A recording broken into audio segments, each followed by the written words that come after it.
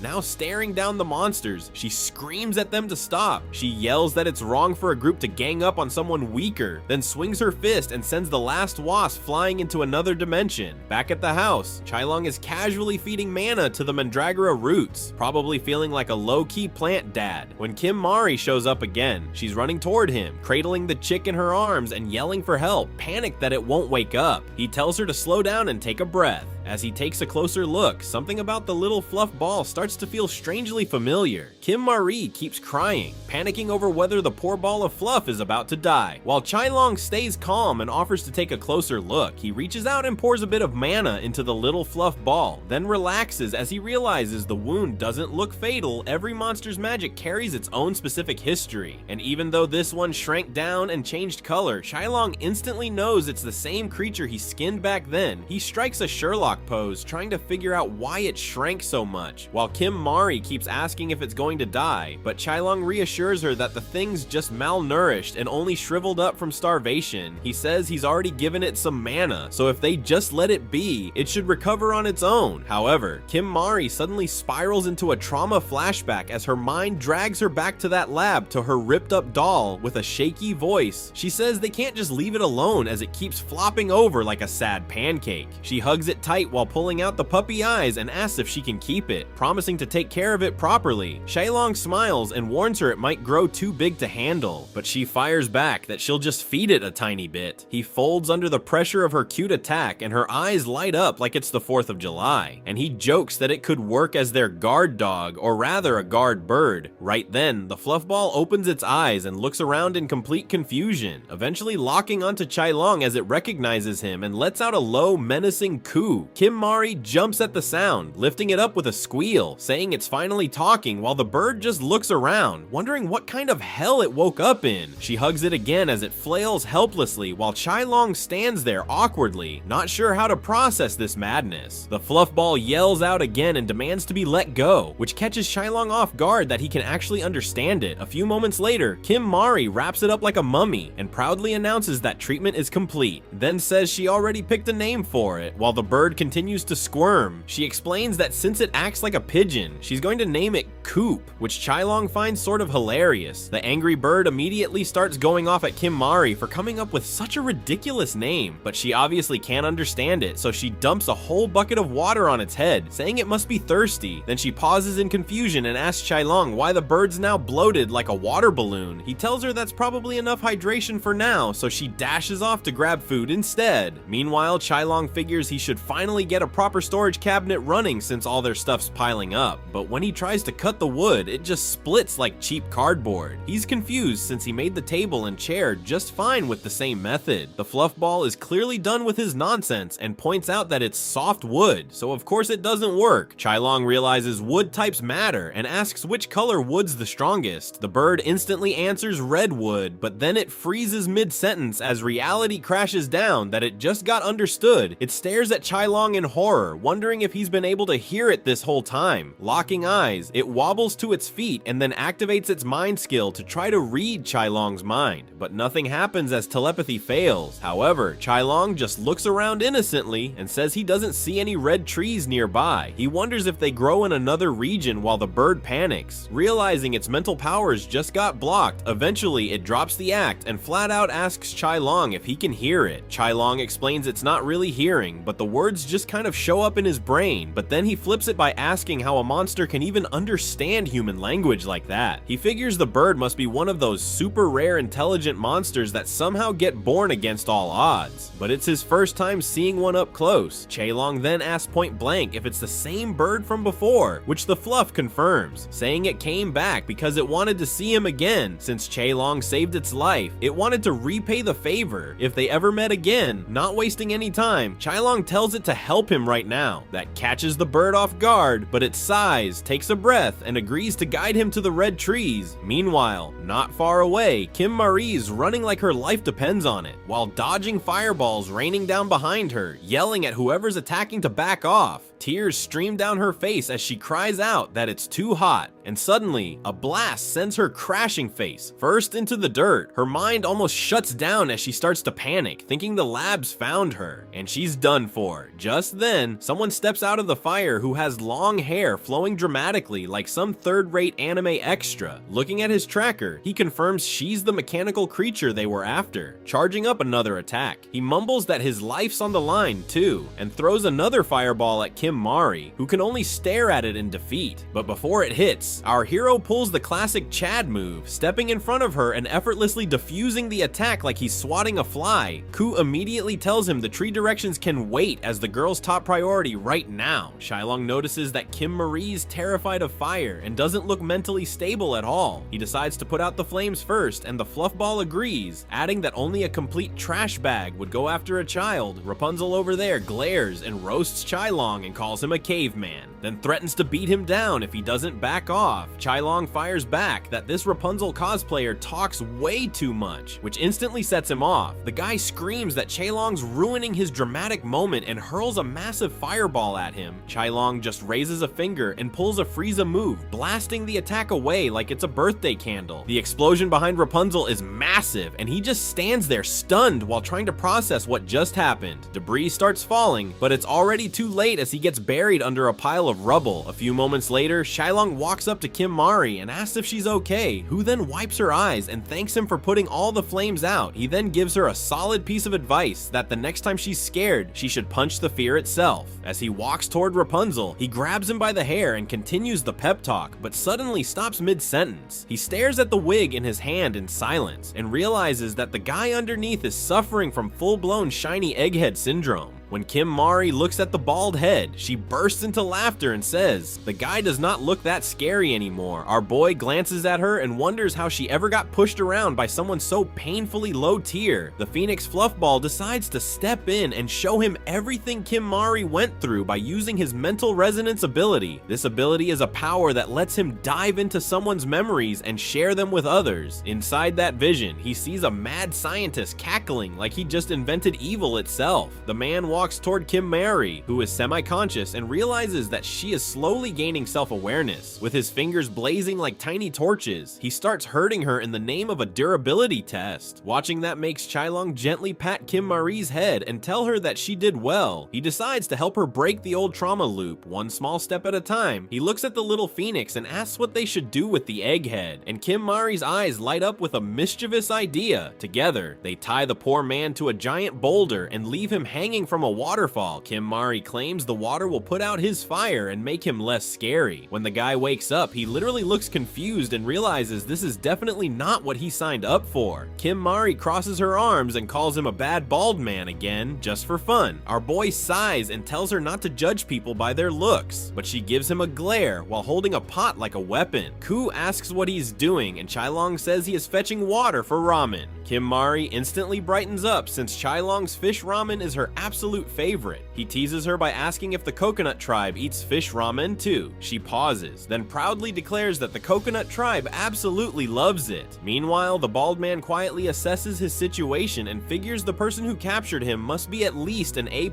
rank hunter, maybe higher. He thinks Chailong might even be hiding powers beyond that. As the group gathers ingredients for ramen, the bald man stares blankly at them, thinking that hanging someone from a waterfall and then eating noodles next to him feels just a little too hardcore. Kim Mari bursts out of the water like a mini sea monster holding 3 fish beasts in her arms. Our hero takes one look at her haul and tells her to toss 2 back and keep only 1 because he is not running a seafood market here. The bald guy watches from the side, half horrified and half confused, wondering if tossing that fish monster into ramen might make it taste like straight up ocean water. He also notices that they have dumped way too much water into the pot and starts doubting if these people even know what ramen is supposed to be. Before they start cooking chaos, he yells for them to stop and promises to handle the cooking if they let him loose. Soon enough, Baldy stands at their makeshift wooden table looking weirdly dramatic, like he is on a cooking show with imaginary stage lights shining on him. He mutters that some might think ramen is simple, but right now his entire life depends on this single bowl. As he glances at the hungry eyes locked onto him, he calls ramen a pure food and decides to rely on the most classic cooking method, mostly because he doesn't actually know any other way to cook.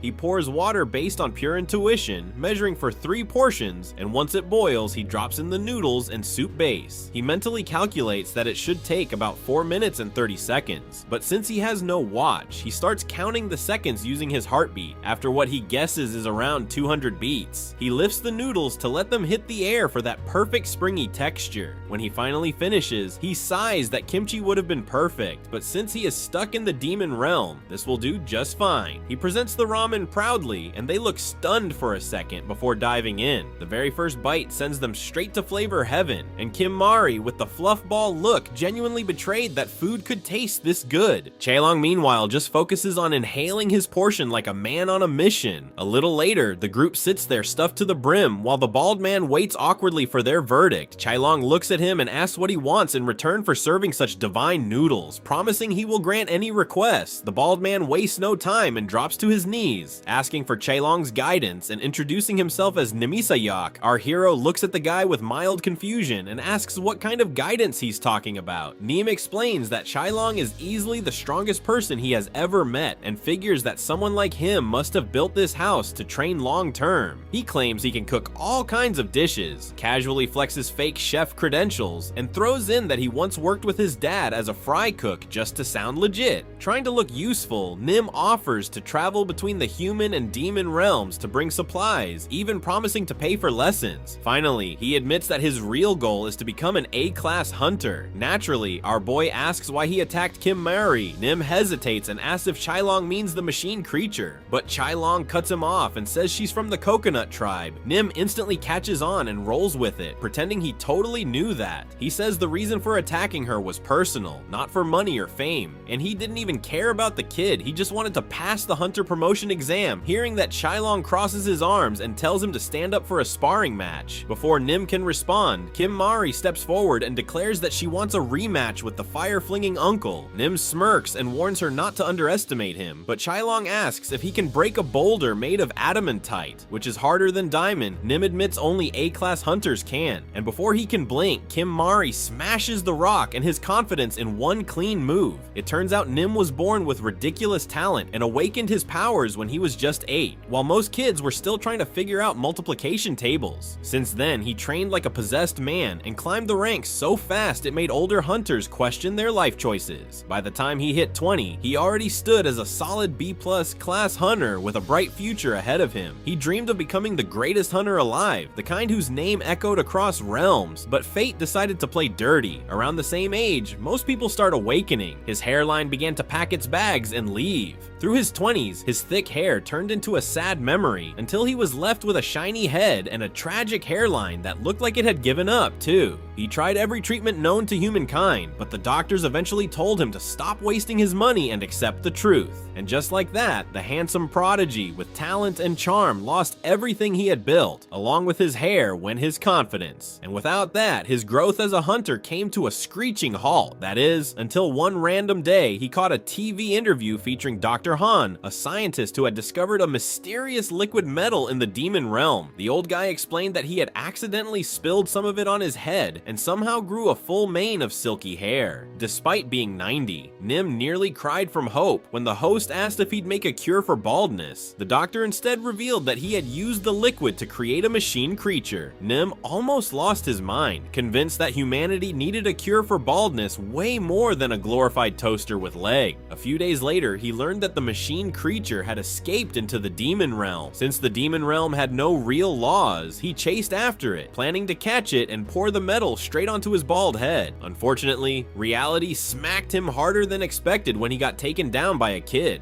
Our hero comments that Nim didn't even land a single hit. Chaelong tells him to train harder or he'll never qualify as his sparring partner. Nim promises to do better while our guy finishes a redwood shelf, thanking Ku for the ideas and glances over at Nim. Despite getting smacked around all day, the guy looks calm, focused, and quietly summons a blazing scythe in his hand. Ku comments that Nim might be good with fire, but he is still getting schooled by a kid. Chaelong calmly reminds him that Kim Mari is no ordinary child. And as the fight continues, that fact becomes crystal clear. Nim charges forward and swings his blazing scythe, but Kim Mari slips away at the last second by turning her body into liquid. Before the poor guy even processes what just happened, she reforms and kicks him square in the face, sending him flying until he crashes into a nearby cliff with a loud thud. Kim Mari stands tall and declares that she is not afraid of fire anymore. Nim lies there dazed, wondering if this is where his potential finally hits its ceiling. Yet somehow he pulls himself up again, reminding himself that he never quits. No matter how bad it looks, he challenges her for another round, but stops when he feels blood dripping from his nose. Chaelong looks at him and asks how long he has been in the demon realm. Nim wipes his face and says it has been 9 days. Our hero tells him that if he stays any longer, the mana corruption will kill him, and Nim nods in understanding. Chaelong then tells him that he has the potential to reach A-class level, which completely catches Nim off guard. The man admits he thought people who failed the hunter exam for over 3 years were hopeless, and he himself has been failing for 6. Even so, Shylong tells him not to give up, saying that his mana just has not fully matured yet. He advises him to purify it once he returns, and Nim thanks him respectfully, calling him brother. Shylong promises that he will raise him into an A-rank hunter someday. Before long, Nim stands near a portal preparing to leave. He asks if they want anything from the human world, and everyone immediately yells for ramen. Kim Mari smiles and tells him to stay safe, and Nim replies that he will definitely beat her next time. Just before stepping through the portal, he turns and asks if anyone has seen his wig, but Shylong genuinely has no clue. After he leaves, Ku voices his concern about whether Nim can be trusted. Shylong asks what he means, and the little fluffball says that Nim could betray them and lead other hunters here. Shylong asks for his read on the guy, and Coop quietly confirms that everything Nim said was true. The whole exchange makes Shylong look forward to training Nim even more, and Kim Mari finally asks if he can actually understand the fluffball. He nods and casually mentions that he even built the storage shelf based on the bird's advice. Curious, he asks if the room looks neat now, and Kim Mari replies that it was too dark to tell. Shylong takes the hint and quickly adds a few windows, letting warm sunlight pour in. Kim Mari smiles, clearly liking the bright new look, which makes our boy wonder how to keep the room glowing even after nightfall. When Kim Mari asks how they are supposed to get a light source, Shylong says they need glowstones, crystals that naturally shine in the dark. He plans to hang them across the ceiling to light up the place like a soft night sky. Ku starts sweating nervously and asks where exactly Shylong plans on getting those glowstones from. Shylong answers that they will have to visit the volcanic region. Ku immediately warns him that it is one of the most dangerous areas known to hunters, and quietly adds that it also happens to be his hometown. Shylong notices the way Ku's tone drops even while talking about home, and Kim Marie picks up on it too. She turns to Shylong and asks what the bird said since he sounds upset. Shylong explains that Ku is worried about the idea of heading to the volcanic region, so he offers to go there alone. Kim Mari immediately refuses to stay behind, saying that she is no longer afraid of fire and wants to go with him. Shylong turns to Ku, who sighs and says he will come along too since he has a few errands to handle there anyway. With that, the whole team is ready for their next adventure. As Shylong starts preparing their gear, the Mandragora roots nearby can be seen playing in the fields with Nim's missing wig, completely unaware of its previous owner's misery. Far away, deep in the volcanic region, the ground rumbles as if something massive is stirring beneath the molten surface. An ominous creature lifts its head and lets out a haunting cry that echoes through the endless inferno. It is said there are 3 places in the demon realm where even the bravest hunters would never dare step foot, and the volcanic zone is one of them. First off, the ash floating in the air is so hot it can roast human skin, and the burning gas mixed in melts straight through the lungs. Yet, there's Kim Mari casually dipping her feet in molten magma like it's a damn hot spring. The tiny phoenix just stares. The little fluffball figures it must be normal for something that is clearly not human to handle heat like this. But what really bugs him is how our boy is perfectly fine. Shylong simply replies that he is a chimera hunter. He might look human now, but he's somehow regenerated into this form after his transformation. Then he asks the phoenix if it's fine tagging along with them, and the little fluffball says that it's better than being all alone again. Watching the two chat about something that sounds deep, Kim Mari pouts and wants to join in on the conversation. That's when he remembers she once asked about his past. She simply laughs in response and says there's no need anymore because she already knows he's a native of the demon realm, just like her. Later, they start climbing the volcano, and Kim Mari points out a thick cloud of smoke billowing from what looks like the peak. Up there, they finally find the luminous stones they came for, but down below, a massive flame toad is bawling its eyes out. Just then, Kim Mari notices another one nearby. Master Coop quickly realizes what's going on. The male toad is grieving because the female died along the way. He adds that the eggs on her back will be cooked alive since she collapsed in a spot where the heat is too high. The floofball feels sad at the tragic fate. That's when our boy gets an idea. He tells Kim Marie to wait for him and dives straight into the heart of the volcano crater. He lands right in front of the toad, who immediately glares at him with murderous intent. Without warning, the beast unleashes a massive blast of fire straight at him.